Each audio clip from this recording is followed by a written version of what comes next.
Hello students. ਅੱਜ ਆਪਾਂ ਗੱਲ ਕਰਾਂਗੇ ਟ੍ਰੇਡ ਫਿਟਰ ਦੇ ਬੇਸਿਕ ਫਿਟਿੰਗ ਦੇ ਬਾਰੇ। ਜਿਸ ਟੌਪਿਕ ਹੈਗਾ ਆਪਣੇ ਕੋਲੇ linear ਮੈਜ਼ਰਮੈਂਟਸ।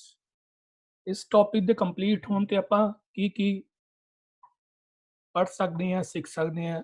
Name the base unit of linear measurement as per international system of unit, state the multiples of meter and their values, state the purpose of STI rule, name the types of STI rule, state the precautions to be followed by using a STI rule। यानी कि ਆਪਾਂ जब गल करांगे linear ਮੈਜ਼ਰਮੈਂਟਸ ਤੇ STI rule ਦੀ, ਉਹਦੇ ਕੀ SI units ਹੁੰਦੇ ਆ, ਠੀਕ ਹੈ ਜੀ। ਉਹਦੀ ਕੀ ਸਪੈਸੀਫਿਕੇਸ਼ਨ ਹੁੰਦੀ ਆ, ਕਿਸ ਮਟੀਰੀਅਲ ਦਾ ਬਣਿਆ ਹੁੰਦਾ, ਕਿਸ ਤਰ੍ਹਾਂ ਆਪਾਂ ਉਹਨੂੰ ਰੀਡ ਕਰਨਾ, ਤੇ ਉਹਦੇ ਕੀ ਪ੍ਰੀਕਾਸ਼ਨਸ ਦੇ ਨਾਲ ਰੀਡ ਕਰਨਾ। when we measure an object, ਆਪਾਂ ਜਦੋਂ ਵੀ ਕੋਈ ਆਬਜੈਕਟ ਜਾਂ ਕੋਈ ਵਰਕਪੀਸ ਮੇਜਰ ਕਰਦੇ ਆ, we are actually comparing it with a known standard of measurement। ਜਿਹਨੂੰ ਆਪਾਂ ਕੀ ਕਿਸੇ ਨਾਲ ਮੇਜਰ ਕਰਦੇ, ਇੱਕ ਨੌਨ ਸਟੈਂਡਰਡ ਨਾਲ ਦਾ, ਉਹਨੂੰ ਕੀ ਕਹਿੰਦੇ ਆ, the base unit of length as SI is meter। SI unit ਜਿਹੜੀ ਲੈਂਥ ਦੀ ਆਪਣੇ ਕੋਲ ਲੈਂਥ ਦੀ ਯੂਨਿਟ ਆ, ਉਹ ਮੀਟਰ ਇਨ SI ਸਟੈਂਡਰਡਸ ਦੇ ਵਿੱਚ। ਜੇ ਆਪਾਂ ਗੱਲ ਕਰੀਏ ਮੀਟਰ ਚ 1000 ਮਿਲੀਮੀਟਰ ਹੁੰਦੇ ਆ, ਸੈਂਟੀਮੀਟਰ ਚ 10 ਮਿਲੀਮੀਟਰ ਹੁੰਦੇ ਆ, ਇਸੇ ਤਰ੍ਹਾਂ ਮਿਲੀਮੀਟਰ ਚ 1000 ਮਾਈਕਰੋਨ ਹੁੰਦੇ ਆ, ਮਾਈਕਰੋਮੀਟਰ ਹੁੰਦੇ ਆ, ਮਾਈਕਰੋਮੀਟਰ ਚ 0.001 ਮਿਲੀਮੀਟਰ ਹੁੰਦੇ। the base of length as per the system international is meter। SI unit ਜਿਹੜੇ ਆ ਉਹ ਕੀ ਆਪਣੇ ਕੋਲੇ ਲੈਂਥ ਦੇ ਉਹ ਮੀਟਰ ਆ। ਤੇ ਟੇਬਲ ਚ ਆਪਾਂ ਪਹਿਲਾਂ ਗੱਲ ਕੀਤੀ ਹੈ ਕਿਹੜੇ ਹੈਗੇ, ਜਿਸ ਤਰ੍ਹਾਂ ਮੀਟਰ 1000 mm ਦੀ ਗੱਲ ਕਰਦੇ ਆ, ਸੈਂਟੀਮੀਟਰ 10 ਮਿਲੀਮੀਟਰ ਹੁੰਦੇ ਆ, ਮਿਲੀਮੀਟਰ ਚ 1000 ਮਾਈਕਰੋਮੀਟਰ ਹੁੰਦੇ ਆ, ਮਾਈਕਰੋਮੀਟਰ ਚ 0.001 ਮਿਲੀਮੀਟਰ ਹੁੰਦੇ ਆ। ਸਟੈਂਡਰਡ ਇੰਟਰਨੈਸ਼ਨਲ ਦੀ ਗੱਲ ਕਰੀਏ ਸਿਸਟਮ, ਸਟੈਂਡਰਡ ਇੰਟਰਨੈਸ਼ਨਲ ਸਿਸਟਮ ਅੱਜ ਕੱਲ੍ਹ ਜਿਹੜਾ ਉਹ ਸਾਰੇ ਹੀ ਦੇਸ਼ਾਂ 'ਚ ਵਰਤੇ ਜਾਂਦਾ। ਪਹਿਲਾਂ ਕੁਝ ਜਗ੍ਹਾ ਤੇ ਬ੍ਰਿਟਿਸ਼ ਸਟੈਂਡਰਡਸ ਵੀ ਵਰਤੇ ਜਾਂਦਾ ਸੀ, ਬਟ ਅੱਜ ਕੱਲ੍ਹ ਦੀ ਡੇਟ ਥਰੂ ਆਊਟ ਵਰਲਡ ਸਿਰਫ ਇੱਕ SI ਸਟੈਂਡਰਡ ਸੀ ਵਰਤਿਆ ਜਾਂਦਾ। ਹੁਣ ਗੱਲ ਕਰਦੇ ਹਾਂ ਮੈਜ਼ਰਮੈਂਟ ਇਨ ਇੰਜੀਨੀਅਰਿੰਗ ਪ੍ਰੈਕਟਿਸ। देखो, usually in engineering practice the preferred unit of length measure in millimeter। यानी कि SI यूनिट ਸੀ ਆਪਾਂ ਉਹਨੂੰ ਮੇਜਰ ਕਰਦੇ ਹਾਂ ਲੈਂਥ ਨੂੰ। ਜਿਸ ਤਰ੍ਹਾਂ ਆਪਣੇ ਕੋਲ ਇੱਕ ਰੂਲ ਬਣਿਆ ਦੇਖ ਰਹੇ ਹੋ ਤੁਸੀਂ, ਠੀਕ ਹੈ, ਜਿਹਨੂੰ ਮੈਗਨੀਫਾਈਂਗ ਗਲਾਸ ਨਾਲ ਮੈਗਨੀਫਾਈ ਕੀਤਾ ਗਿਆ ਤਾਂ ਆ ਦੇਖੋ, ਇਹਨੂੰ ਕਹਿੰਦੇ ਆ 1 ਮਿਲੀਮੀਟਰ। ਇੰਨੇ ਪੋਰਸ਼ਨ ਨੂੰ 1 ਮਿਲੀਮੀਟਰ ਕਹਿੰਦੇ, ਠੀਕ ਹੈ। Usually in engineering practice the preferred unit of length measurement is millimeter। ਆਪਾਂ ਜਿੰਨਾ ਵੀ ਕੰਮ ਕਰਦੇ ਆ, ਕੋਈ ਜੌਬ ਦੇ ਨਾਲ ਕਰੀਏ, ਕੋਈ ਡਰਾਇੰਗ ਦੇ ਨਾਲ ਕਰੀਏ, ਉਹ ਹਮੇਸ਼ਾ ਹੀ mm ਚ ਕਰਦੇ, ਠੀਕ ਹੈ ਜੀ। both large and small dimension are started with millimeter। ਕਿਸੇ ਵੀ ਤਰ੍ਹਾਂ ਦੀ ਲੈਂਥ ਲੈਣੀ ਹੋਵੇ, ਭਾਵੇਂ ਉਹ ਸਮਾਲ ਹੋਵੇ ਭਾਵੇਂ ਲਾਰਜ ਹੋਵੇ, ਯਾਨੀ ਕਿ ਭਾਵੇਂ ਉਹਨੂੰ ਵਿਡਥ ਵਾਈਜ਼ ਲੈਣਾ ਹੋਵੇ, ਭਾਵੇਂ ਲੈਂਥ ਵਾਈਜ਼ ਲੈਣਾ ਹੋਵੇ, ਭਾਵੇਂ ਡੈਪਥ ਵਾਈਜ਼ ਲੈਣਾ ਹੋਵੇ, ਆਪਾਂ ਨੂੰ ਹਮੇਸ਼ਾ ਹੀ ਮਿਲੀਮੀਟਰ ਚ ਲਵਾਉਣਾ। द ब्रिटिश सिस्टम, देखो ब्रिटिश सिस्टम की गल की पहला ब्रिटिश सिस्टम भी चलता होंदा सी, वो की सी ਉਹਦੇ ਬਾਰੇ ਗੱਲ ਕਰਦੇ हैं। देखो ब्रिटिश सिस्टम जे ਆਪਾਂ कोई स्टील रूल देखिए तो ਉਹਦੇ ਦੋਵੇਂ ਪਾਸੇ देखो ਦੋਨੇ ਤਰ੍ਹਾਂ ਦੀਆਂ ਉਹਦੇ ਚ ਡਾਈਮੈਂਸ਼ਨਸ ਦਿੱਤੀਆਂ ਹੁੰਦੀਆਂ। ਉੱਪਰਲੇ ਪਾਸੇ ਜਿਹੜੀ ਡਾਈਮੈਂਸ਼ਨ ਹੁੰਦੀ ਹੈ ਮਿਲੀਮੀਟਰ ਤੇ ਸੈਂਟੀਮੀਟਰ ਦੇ ਵਿੱਚ, ਨੀਚੀਆਂ ਡਾਈਮੈਂਸ਼ਨ ਜਿਹੜੀਆਂ ਹੁੰਦੀਆਂ ਇਨ ਇੰਚਸ ਐਂਡ ਫਿਟ ਦੇ ਵਿੱਚ ਦਿੱਤੀਆਂ ਹੁੰਦੀਆਂ। ਨੀਚੇ ਵਾਲੀਆਂ ਇਨ ਇੰਚਸ ਤੇ ਫਿਟ ਦੇ ਵਿਚਾਲੇ ਦਿੱਤੀਆਂ ਹੁੰਦੀਆਂ, ਜਿਹੜੀਆਂ ਉੱਪਰਲੀ ਡਾਈਮੈਂਸ਼ਨ ਹੁੰਦੀਆਂ ਉਹ mm ਤੇ सेंटीमीटर ਦੇ ਵਿਚਾਲੇ ਦਿੱਤੀ ਹੁੰਦੀ ਹੈ, ਠੀਕ ਹੈ। ਬ੍ਰਿਟਿਸ਼ ਸਟੈਂਡਰਡਸ ਹੈ ਕੀ ਹੈ, an alternate system of length, an alternate system of length measurement in the British system, ठीक है। in this system the base unit is the imperial standard yard। yard ਦੀ ਗੱਲ ਕਰਨੇ, yard ਹੁੰਦਾ ਸੀ ਪਹਿਲਾਂ system. most country including Great Britain itself have however in the last few years switched over to SI unit। ਹੁਣ ਪਹਿਲਾਂ ਇਹਨੂੰ ਕੌਣ use ਕਰਦਾ ਸੀ, Britain, but कुछ टाइम तो वो भी स्विच कर गए SI यूनिट तक। ताही मैं कह रहा था कि हुण सारे वर्ड ਜਿਹੜਾ हो सिर्फ SI यूनिट ही ਚੱਲਦੇ ਆ। Engineering steel rules are used to measure the dimension of work pieces. ਇਹ ਕੀ ਕੰਮ ਆਂਦਾ, वर्क पीसेस ਦੇ ਆਪਾਂ ਜਿਹੜਾ ਆਪਾਂ ਨੂੰ ਮੋਸਟਲੀ ਯੂਜ਼ ਕਰਦੇ ਆ, वर्क पीस ਦੀ ਡਾਈਮੈਂਸ਼ਨਸ ਨੂੰ ਪੜਨ ਦੇ ਲਈ ਜਾਂ ਨਾਪਣ ਦੇ ਲਈ ਕੰਮ ਆਂਦਾ ਆਪਣੇ ਕੋਲੇ ਇੰਜੀਨੀਅਰਿੰਗ ਸਟੀਲ ਰੂਲ, ਠੀਕ ਹੈ ਜੀ। ਹੁਣ ਸਪੈਸੀਫਿਕੇਸ਼ਨ ਦੇ ਮਟੀਰੀਅਲ, ਇੱਕ ਇਸ ਮਟੀਰੀਅਲ ਦਾ ਬਣਿਆ ਹੁੰਦਾ ਤੇ ਇਹਦੀ ਸਪੈਸੀਫਿਕੇਸ਼ਨ ਕੀ ਹੁੰਦੀ ਉਹ ਗੱਲ ਕਰਦੇ ਆ। ਦੇਖੋ ਸਟੀਲ ਵਾਲ ਮੇਡ ਆਫ ਸਪਰਿੰਗ ਸਟੀਲ ਔਰ ਸਟੇਨਲੈਸ ਸਟੀਲ ਦਾ ਬਣਿਆ ਹੁੰਦਾ ਤਾਂ ਕਿ ਇਹਨੂੰ ਜੰਗ ਨਾ ਲੱਗੇ। These rules are available in length of 150 mm, 300 mm and 600 mm, यानी कि 150 mm, 300 ਤੇ 600 mm ਤੱਕ ਆਪਦੇ ਕੋਲ ਅਵੇਲੇਬਲ ਹੈ।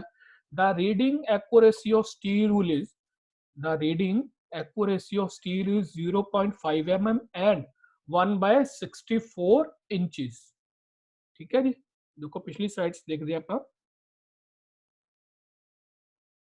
देखो पॉइंट यानी कि 0.5 mm ਦਾ ਮਤਲਬ ਕੀ ਹੈ।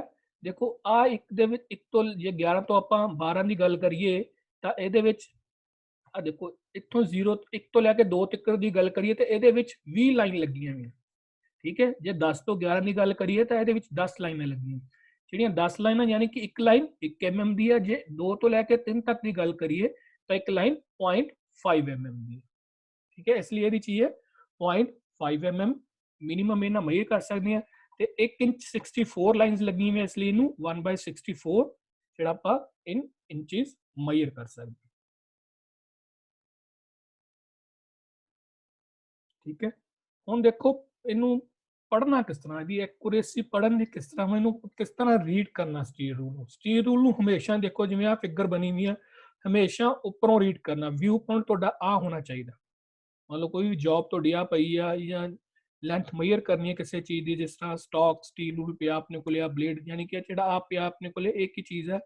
ਇਹ ਟਰਾਈ ਸਕੇਅਰ ਦੀ ਬਾਅਦ ਚ ਗੱਲ ਕਰਾਂਗੇ ਆਪਾਂ। ਟਰਾਈ ਸਕੇਅਰ ਦੀ ਮੰਨ ਲਓ ਆਪਾਂ ਆ ਜਿਹੜਾ ਡਿਸਟੈਂਸ ਮੇਜਰ ਕਰਦੇ ਪਏ ਕਿਸੇ ਚੀਜ਼ ਦਾ, ਦੇਖੋ ਇੰਨਾ ਵੱਡਾ ਡਿਸਟੈਂਸ ਮੇਜਰ ਕਰ ਰਹੇ ਹਾਂ। ਠੀਕ ਹੈ, ਠੀਕ ਹੈ, ਇਹਨੂੰ ਮੇਜਰ ਕੀ ਕਰਨਾ ਹਮੇਸ਼ਾ ਟੌਪ ਵਿਊ ਤੋਂ। ਠੀਕ ਹੈ, for accurate reading it is necessary to read vertically to avoid error arising out of parallax, यानी कि ਉੱਪਰ ਦੋ ਹੀ ਰੀਡਿੰਗ ਆਪਾਂ ਜਿਹੜੀ ਉਹ ਮੇਜਰ ਕਰਨੀ ਹੈ ਸਟੀਲ ਰੂਲ ਦਾ ਹਮੇਸ਼ਾ। ਠੀਕ ਹੈ, ਬਣਿਆ ਕਾਹਦਾ ਹੁੰਦਾ ਹੈ, ਸਪ੍ਰਿੰਗ ਸਟੀਲ ਤੇ ਸਟੇਨਲੈਸ ਸਟੀਲ ਦਾ। ਠੀਕ ਹੈ, ਇਹ ਚ ਅਵੇਲੇਬਲ ਕਿਹੜੇ ਮਾਰਕੀਟ ਚ ਕਿਵੇਂ ਕਿਵੇਂ ਅਵੇਲੇਬਲ ਆਂਦਾ, ਲੈਂਥ ਕਿੰਨੀ ਕਿੰਨੀ ਹੁੰਦੀ 150 300 ਐਂਡ 600 mm ਦੀ। ਠੀਕ ਹੈ ਜੀ, ਹੁਣ types of rule, types of rule ਦੇਖੋ ਕਿਹੜੇ ਕਿਹੜੇ ਆਉਂਦੇ ਆਪਣੇ ਕੋਲ। ਇੱਕ ਨੈਰੋ ਸਟੀਲ ਰੂਲ ਆਉਂਦਾ, ਦੇਖੋ ਆ ਫਿਗਰ ਜਿਹੜੀ ਆਪਣੇ ਕੋਲੇ ਉਹ ਨੈਰੋ ਸਟੀਲ ਰੂਲ ਦੀ ਹੈ। ठीक है, narrow steel rule is used to measure the depth of keyways and depth of smaller dia blind holes of jobs where the ordinary steel rule cannot reach। ਜਿਹੜਾ ਆਪਾਂ ਪਹਿਲਾਂ ਦੇਖਿਆ ਸੀ ਇੱਕ ਫੁੱਟ ਰੂਲ, ਜਿਹੜੇ 1 ਫੁੱਟ ਦਾ ਹੁੰਦਾ ਉਹ ਜਿੱਥੇ ਰੀਚ ਨਹੀਂ ਕਰ ਸਕਦਾ ਉੱਥੇ ਆਪਾਂ ਕੀ ਯੂਜ਼ ਕਰਦੇ ਹਾਂ, ਨੈਰੋ ਸਟੀਲ ਰੂਲ। ਠੀਕ ਹੈ ਜੀ, where the ordinary steel rule cannot reach, its width is approximately 5 meter and thickness is 2 mm। Thickness कितनी ਹੁੰਦੀ 2 mm। ठीक है जी, तो विड्थ अप्रोक्सीमेट 5 mm। कितने कितने यूज करते हैं आप, depth of keyways, depth of smaller dia, blind holes of jobs. ठीक है, इतने आप यूज करते हैं नैरो स्टील रूल। ਹੁਣ ਅਗਲਾ ਸਟੀਲ ਰੂਲ ਦੀ ਗੱਲ ਕਰਦੇ ਹਾਂ, ਉਹ ਆ short steel rule. Short steel rule ਜਿਹੜਾ ਆਂਦਾ ਮਾਰਕੀਟ ਚ, ਉਹ ਦੇਖੋ the set of 5 small rule with a holder. ਦੇਖੋ ਆ ਹੋਲਡਰ ਆ 5 ਉਹਦੇ ਸਮਾਲ ਜਿਹੜੇ ਆ ਉਹ ਸਟੀਲ ਰੂਲ ਦੇ ਨਾਲ ਇੱਕ ਮਾਰਕੀਟ ਚ ਅਵੇਲੇਬਲ ਹੈ। ठीक है जी, होल्डर के नाल the set of 5 small rule together with the holder is extremely useful for measurement in confined or hard to reach location which prevent the uses of ordinary steel। जिथे ordinary steel rule नहीं पहुंच सकता उत्थे आप use कर रहे हैं। it is used suitably for measuring grooves ਨੂੰ measure ਕਰਨ ਲਈ, short shoulders, reaches, keyways etc in machining operation of shapers, millers and tools and die work ਦੇ ਨੂੰ ਆਪਾਂ ਯੂਜ਼ ਕਰਦੇ ਹਾਂ ਸ਼ਾਰਟ ਸਟੀਲ ਰੂਲ। ਕੀ ਚਾਹੁੰਦਾ ਹੈ, ਦੇਖੋ ਸੈਟ ਆਫ 5 ਸੈਟ ਚਾਹੁੰਦਾ ਵਿਦ ਹੋਲਡਰ। ਨੈਕਸਟ ਦੀ ਗੱਲ ਕਰਦੇ ਆਪਾਂ ਸਟੀਲ ਰੂਲ ਟੇਪਰਡ ਐਂਡ। ਦੇਖੋ ਟੇਪਰਡ ਐਂਡ ਵਾਲੇ ਵੀ ਆਪਣੇ ਕੋਲ ਸਟੀਲ ਰੂਲ ਜਿਹੜੇ ਉਹ ਮਾਰਕੀਟ ਚ ਆਉਂਦੇ ਆ। these user of favorite with all machines since it's tapered। ठीक है, क्योंकि ये tapered end ਹੁੰਦੇ ਆ।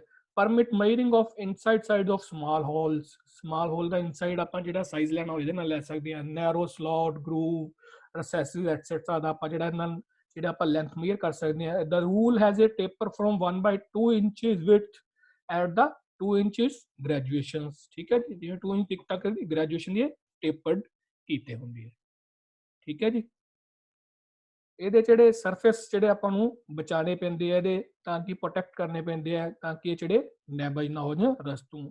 ਠੀਕ ਹੈ, ਜਿੰਨੇ ਵੀ ਟੇਪਰਡ ਹਨ ਆਪਾਂ ਨੂੰ ਇਹ ਥੋੜੇ ਜਿਹੇ यूज करने पैंदे आ थोड़े ਜਿਹੇ बचा के ताकि ਜਿਹੜੇ ਦੇ ਕਾਰਨਰਸ ਔਰ ਪੇਪਰ ਜਿਹੜੇ ਉਹ ਖਰਾਬ ਨਾ ਹੋ ਜਾਣ। ਠੀਕ ਹੈ ਜੀ। एंगुलर मेजरमेंट ਹੁਣ एंगुलर मेजरमेंट ਦੀ ਗੱਲ ਕਰਦੇ ਹਾਂ। एंगुलर मेजरमेंट ਕਹਿੰਦਾ angular measurement of an angles angular measurement of angles of an object is usually expressed in degrees। Angular measurement ਆਪਾਂ ਕੀ ਐਕਸਪ੍ਰੈਸ ਕਰਦੇ ਹਾਂ in degree minutes and seconds। Angular measurement Ki major ਕਰਦੇ ਹਾਂ ਆਪਾਂ degree minutes and seconds। 1 degree is divided into 6 minutes and 1 minute is 260 second. अपनी घड़ी ਦੀ ਗੱਲ ਕਰੀਏ ਘੜੀ ਦੇ ਉੱਪਰ ਕੀ ਹੁੰਦੀ ਹੈ 60 ਮਿੰਟਸ ਹੁੰਦੇ ਆ। ਠੀਕ ਹੈ 1 ਮਿੰਟ ਚ ਅੱਗੇ 60 ਸੈਕਿੰਡ ਹੁੰਦੇ। That is angular measurement। ठीक है उस तो बाद गल करिए आप measurement of fundamental drive units. ठीक है मेजरमेंट ऑफ लेंथ जिस पहला भी गल कीती सी 1 सेंटीमीटर 10 mm होंगे। इस तरह micron millimetre centimetre decimetre metre decametre अलग अलग जो मीट्रिक यूनिट्स अपने को है होंगे। देखो micron millimetre centimetre decimetre metre and decametre. इस तरह जो ब्रिटिश की गल करिए तो अपने को इंचिज 1 इंच ਦੇ ਵਿੱਚ 1 इंच 2.54 सेंटीमीटर होंगे। 1 इंच च 2.54 सेंटीमीटर होंगे 25.4 mm होंगे ते 1 फुट दे विच 12 इंच होंगे। ठीक है जी। Thank you have a nice day.